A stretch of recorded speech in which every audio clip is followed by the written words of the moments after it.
All right. Today, this press conference was called to talk about our transfer portal class, some changes we made within our organization. But I would be remiss if I did not address Greg Brooks Jr. and the situation that unfolded in a interview that was done on Good Morning America. There's many things I can't say because it is pending litigation, obviously. But here's what I can tell you. It is factually incorrect to state that I was not there by Greg's side through this ordeal. I was there on multiple occasions. We had somebody from my staff that was there virtually every single day. We love Greg. We love him for the person that he is, for the competitor that he is, and the battler that he is, and can only wish him continued progress as he goes through an incredibly difficult time. But it was important for me to set the record clear as to my care, my love for Greg Jr. during this very difficult time. And again, I want to be clear that any player that is part of this program, I am going to be involved in making sure that they receive the best care, the best support, and I'm part of that. So that was just extremely important for me to talk about. Look, you can question me as a football coach. You can question me in terms of the things that we do on the field, but off the field, as a parent, as a husband, as somebody that is actively involved in every community that I've been involved with, this is where the line is drawn with me. And that comment struck a nerve with me. It hit my heart. Because that's not why I'm in this business. I've been in it for our players, will always be in it for our players, and it rattled me that somebody could possibly be so factually incorrect in stating that I was not part of Greg Brooks Jr.'s care and support. And the support was the entire university, the entire community. So I needed to make sure that that record was clear. All right. We've put together, kind of some talking points. Obviously we don't have a high school player that will sign today. All of our high school players signed in the December signing period, and at that time we were able to talk about them individually, ask and answer questions about them. We have 15 of them here that are in our off-season program. We're excited about them, but we also supplemented that with a transfer portal class that by many publications felt it was an elite group. And we had 16 total transfers come in, 8 on offense, 7 on defense, and 1 special teams player. And we're pretty excited about that. They give us a experienced group that has played high-level football and blends to the existing program that we have. So from that perspective, combined with 3 straight top 10 high school signing classes, we wanted now to enter into adding to that roster. And I think we addressed it And we believe that this group now is such that we can compete for a championship.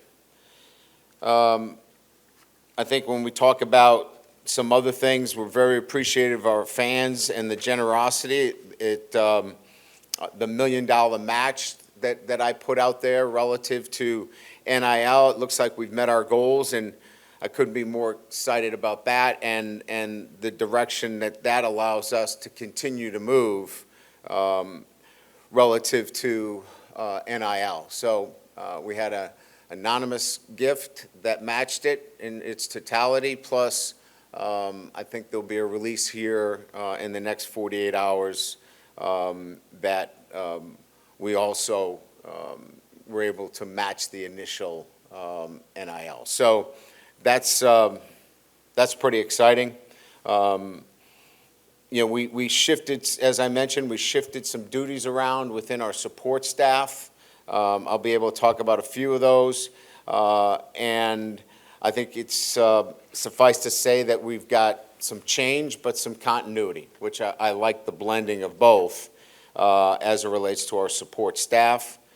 And then, finally, we take this group now and are excited about what spring ball looks like for us. So that's kind of the overall tenor. It's unfortunate that we had to lead in the manner that I did, but I thought, again, it was absolutely crucial to address when my integrity and character is being attacked. I need to respond. And again, if it was football related, if it was about play calling or selection of recruits, that's open for anyone. But when it comes to the care and the love for one of my former players, I needed to set the record straight. So with that, we'll open it up to questions. Brian, I was just curious, with RevShare coming on board eventually, were you asked to streamline any of your operations here, or did that precipitate? No, okay. no, and I think that's a natural question to ask, and that revenue sharing comes to us, assuming that the House NCAA decision, is finalized. But I know there are some programs around the country that have had to cut back, but that has not been the case here. Yeah, Coach, bringing in Alex Atkins as tight ends coach and then run game coordinator, can you maybe just explain the run game coordinator aspect of what he's going to be doing and how he's going to be working with Joe Sloan and Brad Davis to help with the run game? Yeah, so first of all, excited about Alex and his addition to our staff. He brings a great deal of experience as a coordinator, but more importantly, his depth and background in the run game. As an offensive line coach, he adds another perspective in that room with Brad.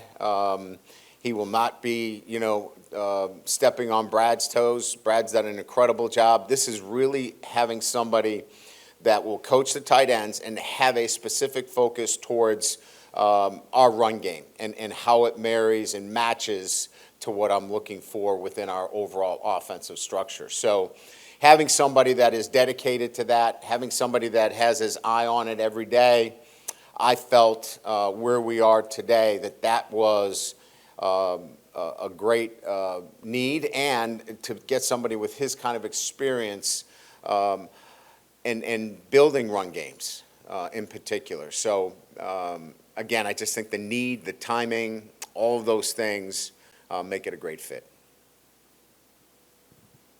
You touched upon it a little bit already, but with the return of Nussmeier, this transfer class you've got and other talent, how excited are you to get to work with this team in the spring, and what kind of team do you think this could be?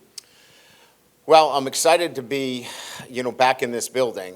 Certainly the 2.5 weeks that the head coach gets on the road is a very small period of time, but one that's very intense, and so you're out of the building. So you don't really get a chance to spend time with, over 30 players that are coming back into the program. So I'm just excited to get a chance to be around our guys, continue to build the chemistry of the 2025 team, But the big picture plan is exactly what you said, it was to surround Garrett on offense, to give Blake the pieces that he needs on defense to have a championship roster. And I believe we did that on paper. Now we need to go to work on that, and that work is in the details over the next few months. Coach, with Colin Hurley, how's his recovery going, and when do you expect, if and when, he will return? Well, as you know, we've left because of his age. At 17, he's under 18. We've left a lot of that up to the family. I've been there to see him on multiple occasions. Progress is real. He is back in Jacksonville, and reports in talking to his dad yesterday were really positive. So this is another scenario where there's a recovery process here for him. But I think everybody's optimistic. Bringing in someone like Nick Anderson, a big body wide receiver, how important is that? And also, second question, bringing in Michael at the quarterback spot after having a depleted QB room, how big was that as well? Well, all of these pieces were clearly part of the design in what we were trying to achieve in, getting Garrett some more weapons. And then securing the investments that we've made across the board. Obviously Colin puts us in a different situation. He was healthy at the time when we went through the portal. We hope that he will be able to join us later. But Michael is a young man that has SEC experience. And we wanted to supplement that in our room. If you're going to go out and upgrade your roster in the manner that we did, continue to develop your football team, I think we all know that at some time, number 2 may have to be called upon. And if he does, we feel like we've got in Colin and certainly with Michael, we've got 2 guys that can go in and continue to compete for a championship. Hey, Coach, now that you've, gotten to see some of these guys, they're working out all of that, who kind of jumps out from the portal that you think, look, we needed this at this position, and this is a guy that looks like he can help us? I think experience at the tight end position to marry with, a really exceptionally young player in Tradez. But bringing in Bauer Sharp, who's got a lot of experience and, a veteran kind of presence there at the tight end position. He's been outstanding. I think Jack Pyburn brings more than just his ability on the field, but how he impacts everybody in the locker room and in the weight room. His demeanor, his attitude is infectious. I think those 2 guys. I think we've already talked about the wide receivers. I think all of them have been working out hard with our quarterbacks, and I can tell you just by the numbers, they live up to what the speed quotient and things that have been out there about them. We're backing that up with Catapult. So all of those wide receivers are making an impact. And I'd say, Mansour Delaney has been very, very, I think, impactful at the cornerback position. We've got some younger guys, some guys with experience, but we don't have a veteran player back there. And his leadership and just the way he's handled himself has been outstanding. Coach, do you have an estimate on how many guys you'll be looking for in the portal in the next window? And do you know if Kyron Lacey can go through your pro day in March? I think we go into this next portal window with no expectations of we need to get somebody out of the spring portal. It would have to be something that just was a right fit for us. So we don't go into the second portal with any expectations like we had going into the December portal. Relative to Kyron, I know his lawyer just recently provided some information. That's all I know. We're going to have to monitor that situation, probably, before we make any decisions relative to his status in pro day. Brian, I know you probably addressed this before, but Garrett Nussmeier, coming here and finding a quarterback who has his background, in football and a dad who's a coach, what advantages has that been for him during his career and now going to his final year? Well, I think it starts back with him staying here when Jaden Daniels is here.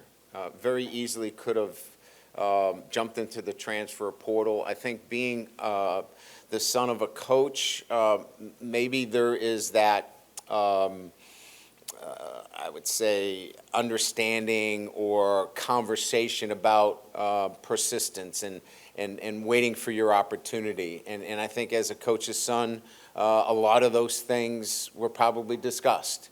And I think at the end of the day, I'm sure it was Garrett's decision, but he comes from a coach's family, and those things were always discussed. And so I think that probably led to him waiting for his opportunity. And then, being from a football family, he's going to understand how the chemistry of a team and leading by example and surrounding yourself with great people is much more important than just any individual award. And I think that's what he brings to the culture of our football team. And I think that, and I don't think I'm reaching, is something that when you're around the game your entire life lends itself to thinking that way. Coach, can you talk about Trey'Dez Green and him out on the basketball court? How does that affect him trying to put on muscle and timetable on Colin Hurley? Yeah, so certainly we're excited about Trey'Dez, and this is something that he wanted to do. This is something his family and I talked about, and we talked about that this was going to be hard. You're playing in the SEC in both basketball and football. He's probably lost a little bit of weight, but he's involved in our weight training. So he is training physically in the weight room with our guys. He is not tapped out of that, which obviously we're excited about. But he's lost a little bit of weight. Running up and down the court from a cardiovascular standpoint is a little bit different than, cutting off the C-gap. So I think from that perspective, we're fine because we're going to continue to train him and really excited about his future. Obviously, we're all looking at Colin, and again, it's a day-to-day situation. And talking to his dad, Charlie, there's really good progress. So I think we all come at from a similar perspective, is that we're hoping for the best, but don't have any certain timetable as to when he might be back. With all the staff changes that you guys have had, not just with Slade, obviously, but with Bob Diaco moving on and whatnot. So Yeah. what's the situation with the special teams and coaching and how that's going to be sort of filled out? Yeah, so I think, first of all, we've hired Aman Anad to be involved in our special teams. He was at Grambling. Really excited about him. We'll add another special teams coach to the mix there to just support that unit, those units in particular, and feel really good about that. We've added defensive analyst Noah Joseph, who's an experienced coach, both on and off the field, primarily worked with Blake at Missouri. So there's, obviously they're very familiar. He'll work in the back end of our defense. Tim Rattay, who many know probably from his time at Louisiana Tech, will work on the offensive side of the ball. We've hired another offensive assistant from Oregon, Antonio Parks. He'll work with the wide receivers. And we have a couple of others that are pending HR that I can't talk about today. But I think in total, we're talking about 8 positions, and we're excited about those that have moved on as well because they've been given great opportunities. Certainly Slade Nagel getting the chance to be a coordinator, and Bob Diaco getting a chance to work with Bill Belichick. I think I go across the board. Every one of the coaches, Coach Fitch now gets a coordinator's position at Charlotte. All of them got leadership positions or positions where it can enhance their career. So we're really excited about that. With what you're moving on along the offensive line, including Mason, how important is this spring for those guys to develop the continuity needed to, hit the fall running kind of thing? And what are you seeing in that group? Yeah, so, I think we can start with, in the portal, Braylon Moore and Josh Thompson will be two that will be part of that mix in the spring. But it's important to point out that, there's going to be great competition. And you saw that in the bowl game, how really if you look across the board, Miles Frazier is the only player that does not return in that unit. So all of those guys will get the opportunity to compete, plus the 2 that I've mentioned that were starters both at Virginia Tech and Northwestern. We think that makes for a very competitive spring. I know this time last year we heard just how beneficial this time period was for a freshman like Ahmad Bro to put on weight and add, strength to his body. I'm just curious, early reports from the strength and conditioning staff, if there's any freshmen that have stood out in that department this year and just kind of what that looks like. I think across the board, the ability to put on good weight from a nutrition standpoint and train the physical elements necessary during this period of time. I don't think there is a freshman that we feel has not met that challenge in terms of coming in at mid-semester. I don't want to point out any one individual, but all of them have meet or exceeded the kind of growth chart, if you will, that we put in front of them. And that's really encouraging. Just want to ask you, you picked up, I think, 3 local kids, the quarterback at U High, Picarella, Chauvin, and Silas Hall, the deep snapper.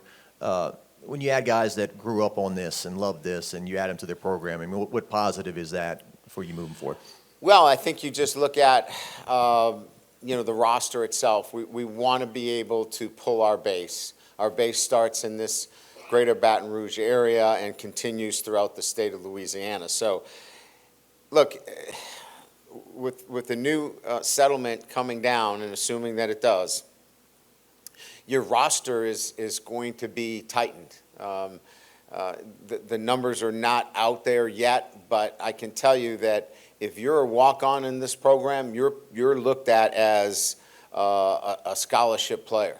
Because the numbers are going to be scrutinized when it comes to the sports. So all of those guys can play here at LSU. It can help our football team, and we want to continue to find those players in the state.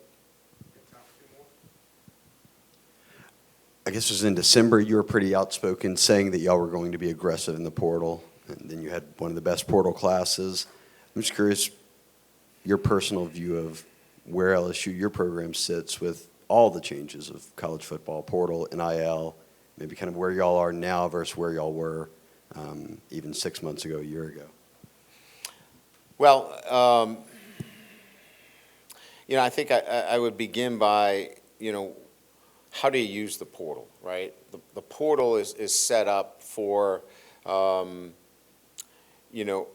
either giving kids an opportunity to play the game where they are not in a position to do so, i.e. if players leave here, they're looking for opportunities to play. The transfer portal allows you that.